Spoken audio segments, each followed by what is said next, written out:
नमस्कार। स्वागत है आप सबका मेरे YouTube channel SP learning point में। व्यूवर्स, आज हम इस वीडियो में पढ़ेंगे क्लास 10th की मोस्ट इम्पोर्टेंट पोयम सूरदास के पद। सूरदास जी जो कि हिंदी साहित्य की भक्ति काल की सगुण धारा से संबंध रखते थे और उसमें भी उनको श्री कृष्ण काव्य की श्रेष्ठता का श्रेय प्राप्त है। उनके 3 प्रसिद्ध ग्रंथ हैं सूरसागर, साहित्य लहरी व सुरसारावली। इन्हें वात्सल्य और श्रृंगार का सर्वश्रेष्ठ कवि माना जाता है। यह कवि या इसके पद सूरसागर में संकलित भ्रमर गीत से लिए गए हैं। इन चारों पदों में गोपियों के विरह भाव को प्रकट किया गया है कि जब ब्रज क्षेत्र से मथुरा जाने के बाद श्री कृष्ण ने गोपियों को कोई भी संदेश नहीं भेजा था और ना ही स्वयं आए थे, जिस कारण गोपियों की जो विरह पीड़ा थी अत्यंत बढ़ गई थी। तो श्री कृष्ण ने ज्ञान मार्ग पर चलने वाले उद्धव को ब्रज क्षेत्र में भेजा था ताकि वह गोपियों को संदेश देकर उनकी वियोग पीड़ा को कुछ कम कर सके।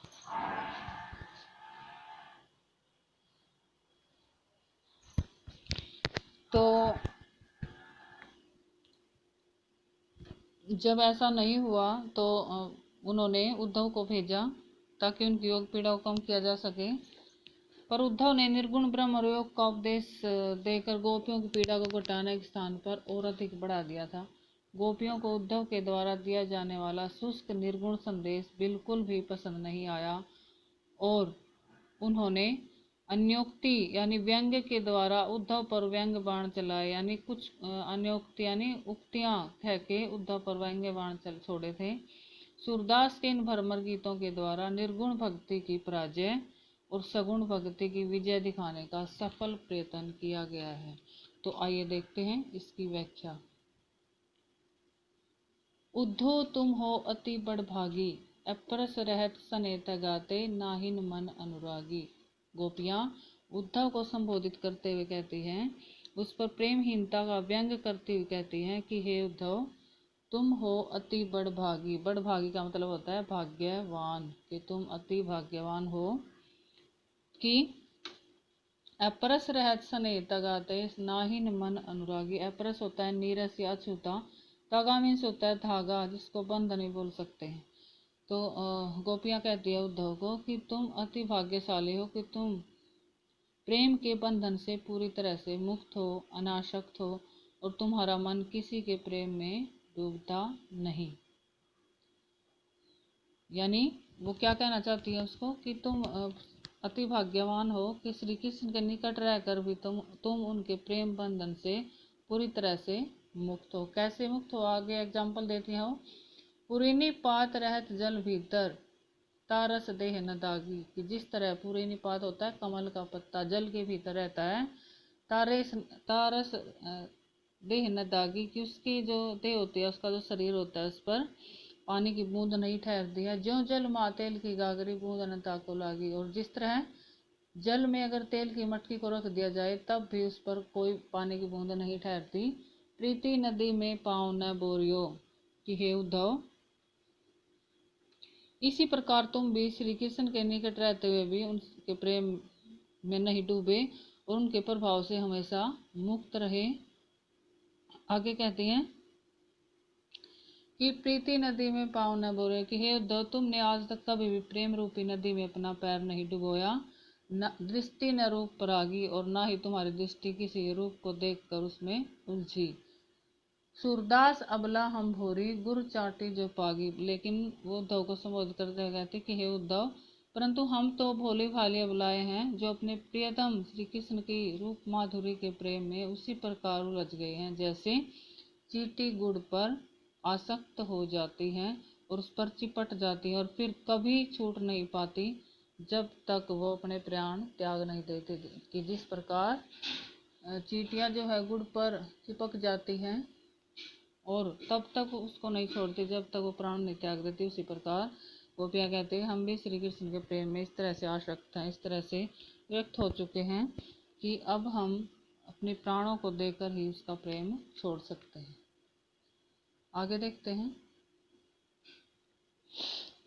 मन की मन ही मांझ रही। आगे गोपियां उद्धव को संबोधित करते हुए कहते कि उद्धव, मन की मन ही मांझ रही का मतलब होता है, मांझ मीन्स में कहती है, गोपियां कहती है कि मैं हमारे मन की मन में ही रह गई, कि उद्धव हमारे मन में जो बात थी वो मन में ही रह गई। अर्थात वे सोचती थी कि जब श्री कृष्ण वापस आएंगे तो उन्हें विरह वियोग में झेले सारे कष्टों की बातें सुनाई जाएंगी, पर अब तो उन्होंने निराकार ब्रह्म को प्राप्त करने का संदेश भेज दिया है। अब उनके द्वारा त्याग दिए जाने पर हम अपनी असहनीय पीड़ा किसे जाकर सुनाए। कहिए जाई पे कौन पे उद्धव ना ही परत कही, कि हे उद्धव, ये बातें ऐसी हैं जो कहीं नहीं कहा जा, किसके पास जाएं और किसको जाकर कहें, क्योंकि ये बातें ऐसी होती हैं कि हर किसी को नहीं बताई जा सकती। अवधि आधार आसावन की तन मन बिथा सही, कि हम आज तक ये व्यथा, ये जो पीड़ा है विरह की, इसलिए सहन कर रहे थे कि हम आवन मिन आने की जो आधार होता है सहारा, की हमें आज तक पता था कि एक दिन श्री कृष्ण जरूर आएंगे और हमारी पीड़ा को हरेंगे।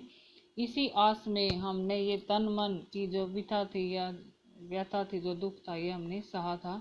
अब इन योग संदेश सुनी सुनी बिरहिनी बिरह दही, लेकिन अब आपका जो योग संदेश है ये सुन सुनकर बिरहनी बिरह दही, यानी हमारी जो पीड़ा है ये और अधिक गहरी होती चली जा रही है।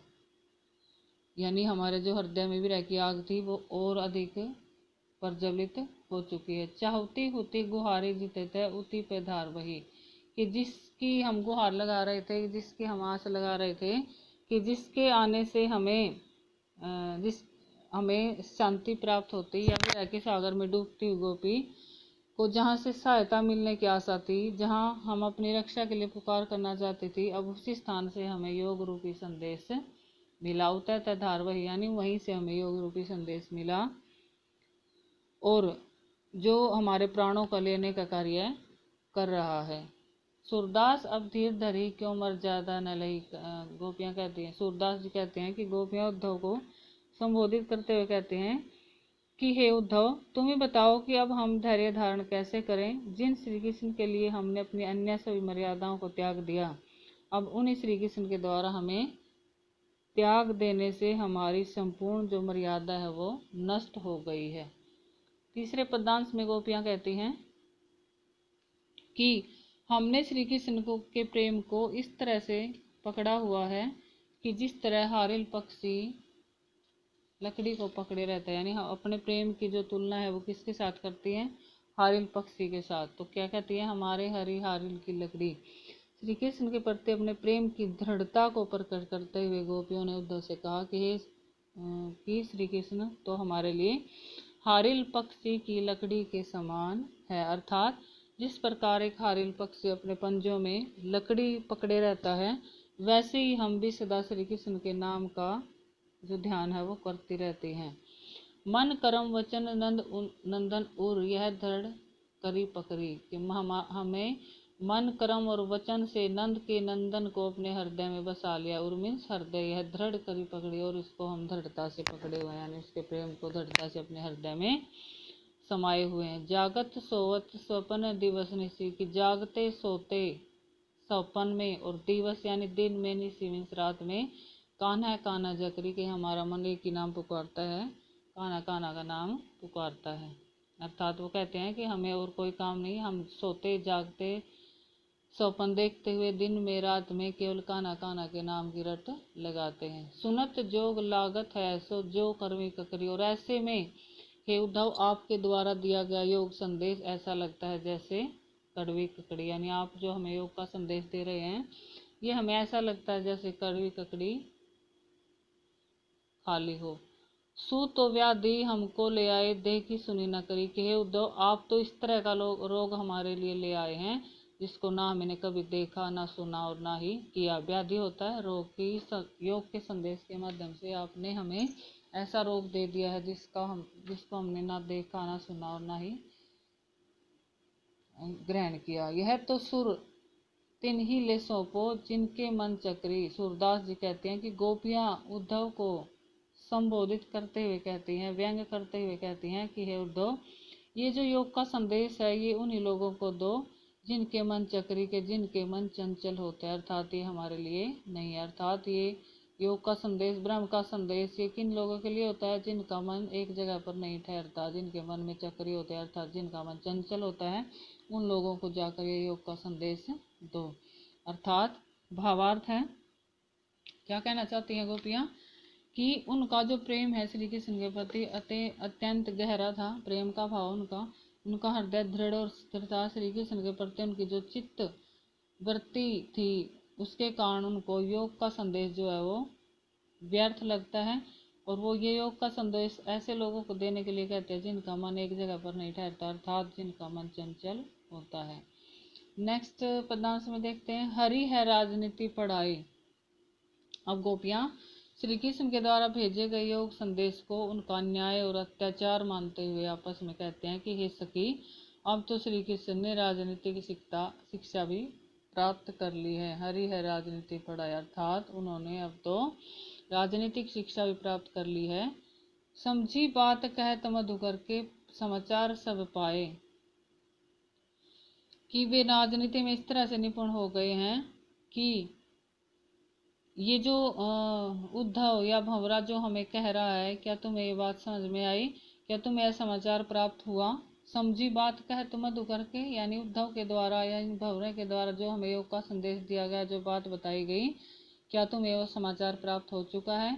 एक अति चतुर होता पहले ही अब गुरु ग्रंथ पढ़ाए कि हे सखी, एक तो जो श्री कृष्ण थे पहले ही बहुत चतुर और चालाक थे, और अब तो गुरु ने उन्हें ग्रंथ भी पढ़ा दिए हैं। बड़ी बुद्धि जानी जो उनकी योग संदेश पठाए। उनकी बुद्धि कितनी विशाल है, इसका अनुमान तो हमें इस बात से मिल जाना चाहिए कि वह युवतियों के लिए योग का संदेश भेज रहे हैं। अर्थात इस बात से पता चल जाना चाहिए कि वो कितने बुद्धिमान हैं कि वो युवतियों के लिए योग का संदेश भेज रहे हैं, अर्थात ये गलत मानती है वो। उद्धव भले लोग आगे के पर हित डोलत जाए। फिर उद्धव को संबोधित करते हुए कहते हैं कि हे उद्धव, पुराने जमाने के जो लोग थे, सज्जन लोग थे, दूसरों का भला करने के लिए इधर उधर भागते फिरते थे, परंतु आजकल के जो सज्जन हैं दूसरों की दुख देने और सताने के लिए यहाँ तक दौड़े चले आते हैं। यानी इस तरह से कटाक्ष कर रहे हैं उन पर कि पहले के लोग इतने भले थे कि दूसरे के हित के लिए इधर उधर जाते थे, परंतु अब ऐसे लोग हैं कि दूसरे को दुख पहुँचाने के लिए कहीं से कहीं पर आकर उनको योग का संदेश दे देते हैं। अब अपने मन फेर पाई है चलत जो होते चुराए, यानी अब उनको मन फेरने के लिए अब हम तो केवल इतना चाहते हैं कि हमें हमारा मन मिल जाए, और श्री कृष्ण ने यहाँ से जाते समय चुपचाप चुरा कर जो अपने साथ ले लिया था, वो चाहते हैं हमें कुछ नहीं चाहिए, कि श्री कृष्ण से हमें क्या चाहिए कि जो हमारा मन वो अपना साथ लेकर चले गए थे, केवल वो हमें वापस लौटा दें। ते क्यों अनीति करे आप उनसे जो अनीति छुटाए। आगे कहते हैं कि ऐसे वे तो दूसरों के द्वारा अपनाई जाने वाली रीतियों को छुड़ाने का प्रयत्न करते हैं। कि वो क्यों अनीति कर रहे हैं? क्योंकि वो तो खुद दूसरों की अनीति को दूर करने के लिए प्रसिद्ध है, यानी उनसे तो सभी ये गुहार लगाते हैं, ऐसी आस लगाते हैं कि वो अनीतिपूर्ण कार्य जो लोग करते हैं उनसे उनसे छुड़ाने के लिए, यानी अनीति से नीति का कार्य करवाने के लिए वो प्रसिद्ध हैं। राज धर्म तो यह सुर जो प्रजा न जाति जाहि सताए। अब सूरदास जी कहते हैं गोपियों के माध्यम से उद्धव को, कि सूरदास जी कहते हैं कि गोपियाँ उद्धव को कहती हैं कि राज धर्म तो यही होता है कि प्रजा का हमेशा सुख का ध्यान रखना चाहिए। कि हे उद्धव, राजा का धर्म हमेशा ये होता है कि वो अपनी प्रजा का हमेशा ध्यान रखें और उनको कभी ना सताया जाए। अर्थात भावार्थ यह है कि श्री कृष्ण अपने स्वार्थ के लिए हमारे जैसे सुख चैन को छीनकर हमें दुखी करने की कोशिश कर रहे हैं, जबकि एक राजा का धर्म ये होता है कि वो अपनी प्रजा का ध्यान रखे, ना कि उन्हें सताए। तो ये थी इस कविता की व्याख्या, और आशा आप सबके समझ में आई होगी। और लास्ट में मैं इसके कुछ शिव सौंदर्य, भाषा सौंदर्य, यानी कि सौंदर्य सराहना रूपी जो क्वेश्चन आते हैं इसमें से जरूर आता है पेपर में, बहुत ज़्यादा ज़रूरी है इस पॉइंट ऑफ व्यू से, एग्जामिनेशन पॉइंट ऑफ व्यू से। तो इसके कुछ शिल्प सौंदर्य, भाषा सौंदर्य के पॉइंट्स मैं जो कॉमन है पूरी कविता के वो बताना चाहती हूँ। एक तो ये कि जो प्रस्तुत पद है हिंदी साहित्य और भक्ति काल से संबंधित हैं, क्योंकि जो सूरदास जी थे वो भक्ति काल की सगुण धारा से संबंध रखते थे। तो ये लिखा जा सकता है इसमें शिल्प सौंदर्य में कि प्रस्तुत पद हिंदी साहित्य के भक्ति काल से संबंधित है। दूसरा है पदों की, इन पदों में ब्रज भाषा का प्रयोग किया गया है। तीसरा है कि इन पदों में श्रृंगार रस के वियोग पक्ष का चित्रण किया गया है, क्योंकि गोपियां श्री कृष्ण से जुदा हो चुकी हैं और वो भी रह की पीड़ा में जल रही हैं, तो इसलिए यहाँ पर श्रृंगार रस का प्रयोग है, लेकिन उसके वियोग पक्ष का यहाँ पर चित्रण किया गया है। इसके अतिरिक्त पदों में गीत शैली है, और गीत शैली का मतलब होता है कि पदों को गाया जा सकता है। माधुर्य गुण का प्रयोग किया गया है पदों में, और उसके साथ साथ तत्सम व तद्भव शब्दावली का प्रयोग किया गया है। तो ये थी इसके कुछ इम्पोर्टेंट भाषा संबंधी या शिल्प सौंदर्य संबंधी पॉइंट्स, जो कि हर एक पद में लिखे जा सकते हैं, यानी पूरी कविता को ओवरऑल ये मैंने बता दिया है। तो thanks for watching, and if you like my video तो please like and share and don't forget to subscribe my channel। घंटे का निशान जरूर दबाइए ताकि मेरे आने वाली वीडियो का आपको नोटिफिकेशन मिल सके। Thanks once again and have a nice day।